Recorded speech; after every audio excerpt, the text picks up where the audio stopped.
লাউ দিয়ে আর গোশ, লাউ গোশ আলু একসাথে ঘুরতেছে। এটা হলো মুরগির গোশ আর লাউ আর আলু। এ আবার কেমন রান্না বুঝলাম না। লাউ দিয়ে আর মুরগির গোশ দিয়ে আলু দিয়ে আজকে রান্না হচ্ছে, দেখা যাক কেমন হয়। তরকারিটা হয়ে গেছে, লাউ আর মুরগির গোশ একসাথে। দেখুন কত সুন্দর রান্নাটা। বাবা, এদিকে মুরগির গোশটা মনে হচ্ছে সিদ্ধ হয়ে গেছে। মুরগির গোশটা ও কত সুন্দর মুরগির গোশ।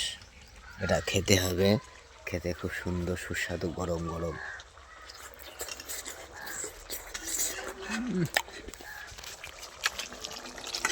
সেই টেস্ট বন্ধুরা।